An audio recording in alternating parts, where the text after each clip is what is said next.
wabarakatuh.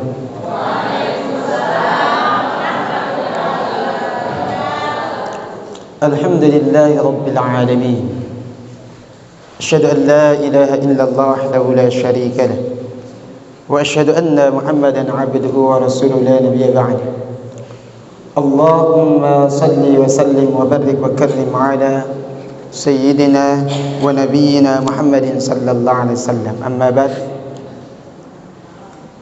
Dan saya muliakan serta saya hormati Bapak Ustadz Haji Nakib Pelu LCMA, yang saya muliakan dan saya hormati Bapak Ustadz Dahlan Nistaluhu, yang saya muliakan dan saya hormati Bapak Kepala Dusun serta Sekretaris Kalauli, dan ibu-ibu Majelis Ta'lim Al-Hidayah Kalauli yang saya muliakan, insyaallah menjadi ibu-ibu penghuni surga, amin ya rabbal alamin. Dan tak lupa pula kepada ibu-ibu Majelis Ta'lim binaan Ustaz Dani, mudah-mudahan rezekinya berkah, anaknya soleh-solehah, amin amin ya rabbal alamin. Judul hari ini adalah menghidupkan hati dengan Al-Quran.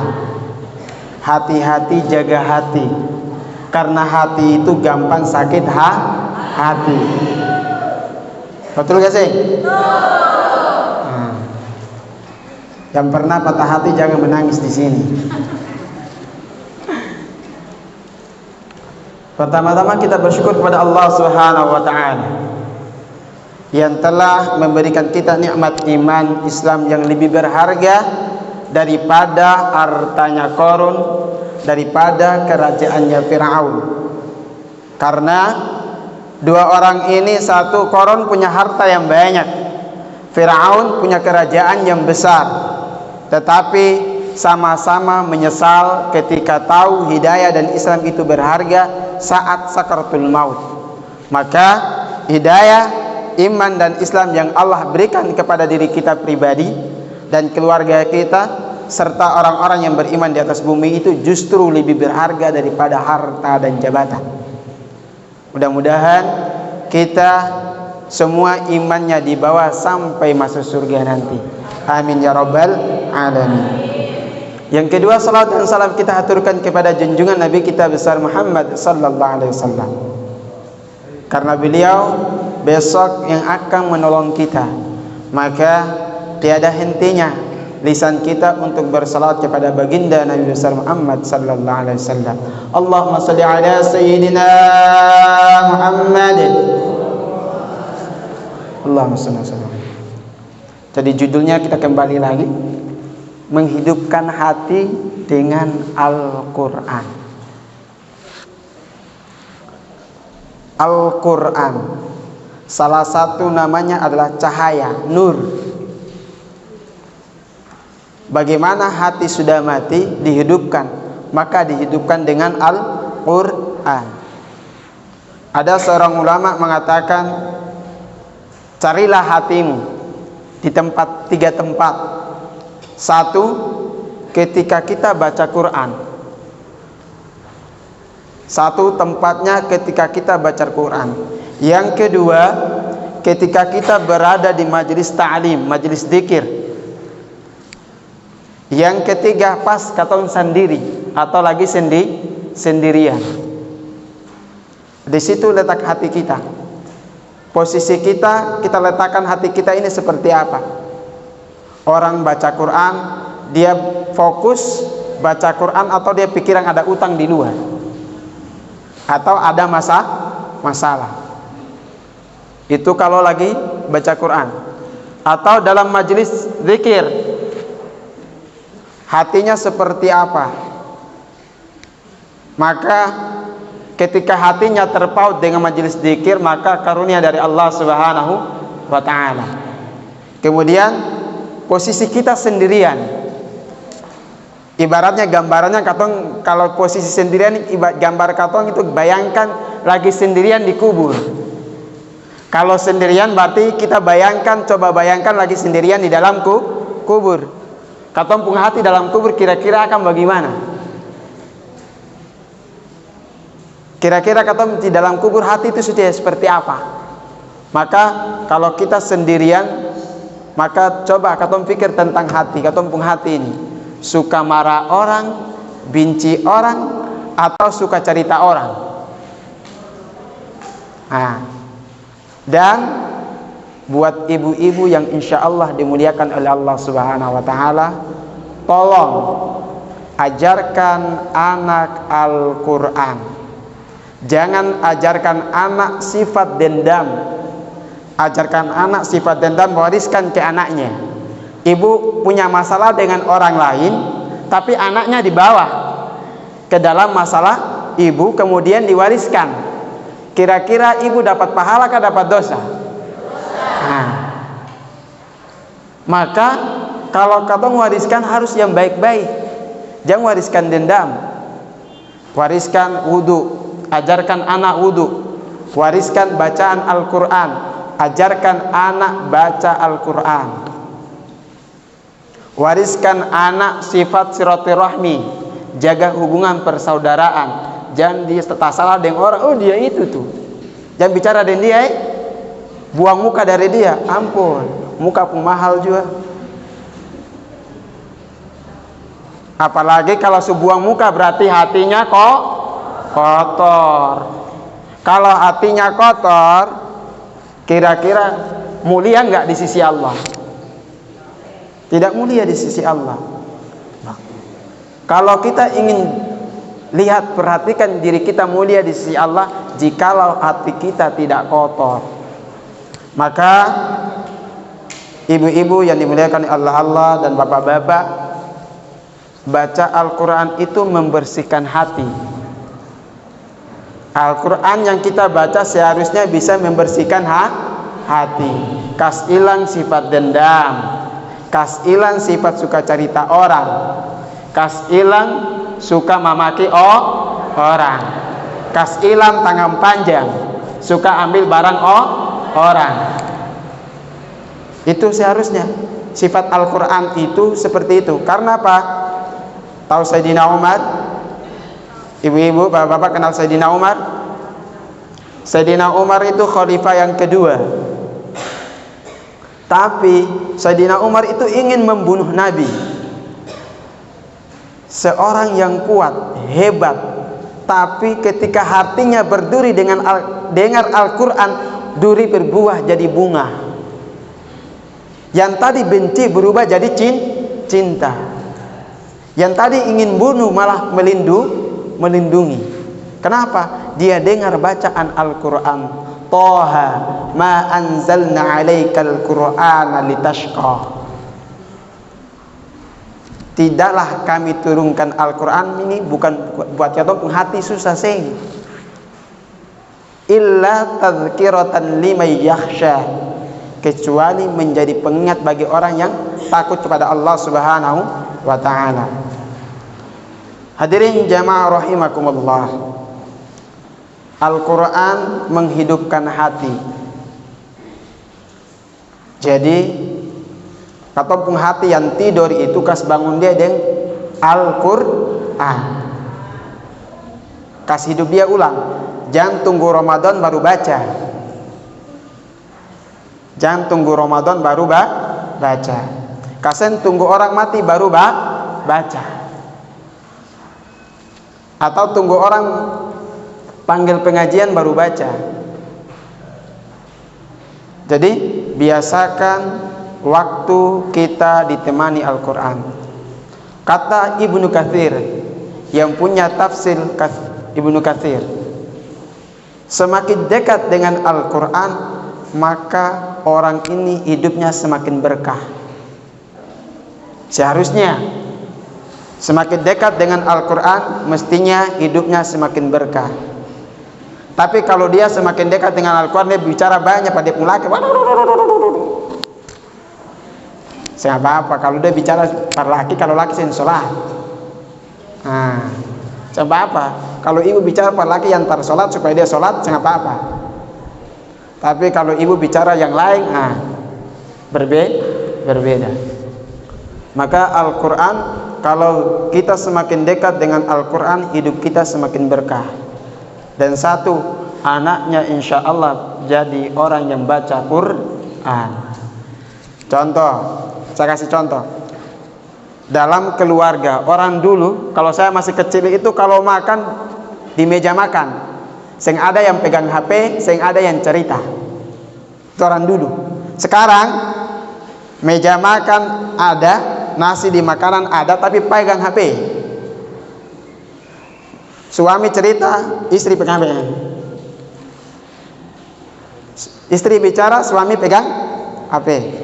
Seorang ibu manggil anaknya, dia berkata, yo sedikit lagi juga mama. Gara-gara HP. HP ini satu, bisa bermanfaat, bisa mudarat. Masya Allah. Angin di Sumangan. Jadi ibu-ibu yang dimuliakan oleh Allah, saya punya murid ngaji. Saya berlakukan di murid ngaji saya, jangan coba-coba pegang HP. Satu. Kedua, karena HP ini dia merusak saraf otak, terutama game. Dia merusak saraf otak. Sekarang di Bandung, di Bogor, Jakarta itu yang masuk rumah sakit gila itu gara-gara HP. Bukan orang tua, tapi anak-anak belasan tahun. Kemudian game itu dia merusak otak, dia kurangi daya tangkap anak untuk menghafal. Konsentrasi hilang. Dia untuk anak-anak dia menimbulkan sifat melawan orang tuanya. Sing kasih HP rumah ditendang. Sing kasih HP rumah ditendang, pintunya ditendang. Bahkan banting barang. Maaf, HP orang tuanya lebih murah daripada anaknya. Kan Ustadz buat pelajarannya berapa jam? Pelajarannya berapa jam? Main HP-nya berapa jam? Mengajinya berapa jam? Maka hadirin ibu-ibu yang dimuliakan oleh Allah Subhanahu wa taala, ada 3 amal yang bisa kita bawa di dalam kubur. 1, sedekah jariyah. Sedekah jariyah. Ibu ajarkan kepada anaknya, wahai anakku, jikalau kau sudah sukses, kau jadi orang kaya, jangan lupa bersedekah. Jadilah orang kaya, tapi jangan lupa bersedekah. Bangunlah masjid, hadiahkan untukku. Seorang ibu dan seorang ayah yang membesarkanmu, mensekolahkanmu. Yang kedua, ilmu bermanfaat. Bagaimana ilmu bermanfaat? Ilmu dunia dan akhirat. Jangan dunia saja. Kalau dunia saja orang pintar banyak, sampai banyak yang korupsi. Betul gak sih? Karena pintar doang, pintar dunia. Istilahnya dong pintar tambah dan kali-kali. Sem pintar bagi-bagi. Minta tambah, ya Allah, mudah-mudahan rezeki banyak, amin. Dilipat gandakan, ya Allah, amin. Dibagi, maaf sabar dulu. Dibagikan ke orang lain itu sabar sabar dulu. Tambah mau, kali-kali mau, bagi-bagi sing. Bagi-bagi sing mau. Tambah mau, kali mau, bagi sing mau. Apalagi kurang-kurang. Kurang-kurang tambah sing mau lagi. Itu ilmu matematika. Sama ketika ibu baca Al-Quran, 1 huruf Allah bukan tambah, Allah kalipan. Dikalikan 1 huruf dibalas 10. Dikalikan oleh Allah, tambah lagi. Semakin bertambah kebaikan. Yang ketiga, anak soleh. Ibu semangat sedikit, jangan mengantuk. Ibu, ini baru betul. Tadi kayaknya belum, kurang kopi. Lapar. Ya. Anak soleh. Anak itu boleh jadi tentara, boleh jadi polisi, boleh sarjana, boleh S1, boleh doktor, boleh insinyur, boleh dosen. Tapi satu, jangan sampai dia tidak bisa mengaji. S1 orang pintar, tanda tanya, mengaji bisa kasih. Kalau dia tahu mengaji, kira-kira dia pintar kah dia bodoh? Ibu dong yang jawab. Dia boleh sarjana, Bu. Yang kedua, sholat 5 waktu. Karena Al-Quran itu mengajarkan sholat 5 waktu, bukan tidak mengajarkan sholat 5 waktu.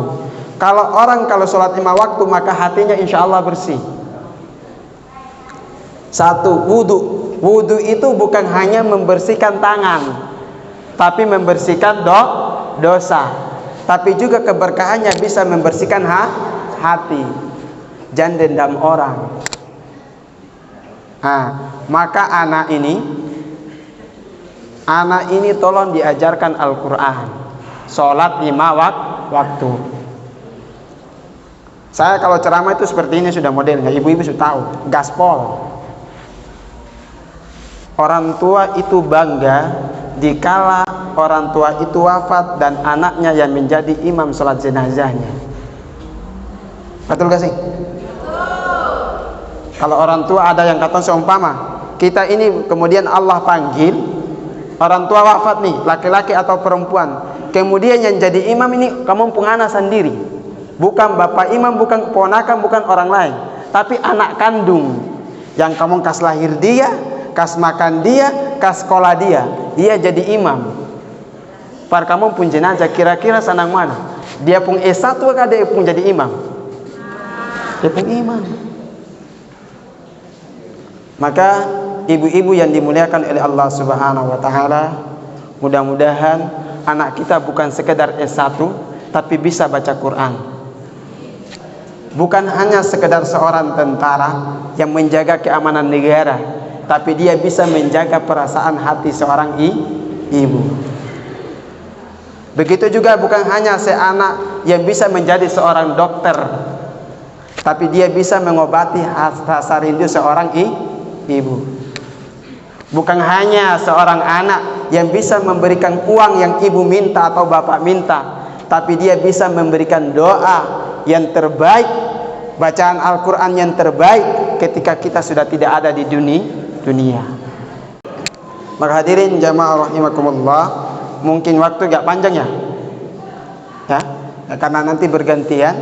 Maka pesan saya pribadi untuk diri saya pribadi serta ibu-ibu rahimani wa rahimakumullah serta bapak-bapak, semakin dekat dengan Al-Quran maka hidup kita semakin berkah, dan mudah-mudahan hati kita dapat keberkahan dari Al-Quran. Yang punya utang dibayar oleh Allah, amin. Saya ada utang semua berarti? Saya ada utang, amin ya Allah. Berarti alhamdulillah lulus utang. Ya, mungkin itu saja dari saya. Nanti yang bagian gaspolnya Kakanda Ustadz Pelu. Ya, mudah-mudahan bermanfaat bagi kita semua. Intinya kembali kepada judul hati. Jadi ibu-ibu pun hati-hati yang panas-panas itu kas randam akan. Begitu juga bapak-bapak, bukan hanya ibu-ibu, bapak-bapak. Kita sebagai kepala rumah tangga juga harus jaga hati. Kontrol mulut. Pakai remote istighfar. Banyak meminta ampun kepada Allah Subhanahu wa taala. Mungkin itu saja dari saya, mudah-mudahan bermanfaat. Unzur makila wala tanzur man qala. Lihatlah apa yang disampaikan, tapi jangan lihat siapa yang menyampaikan. Setuju? Setuju? Akhirul kalam. Wassalamualaikum warahmatullahi wabarakatuh.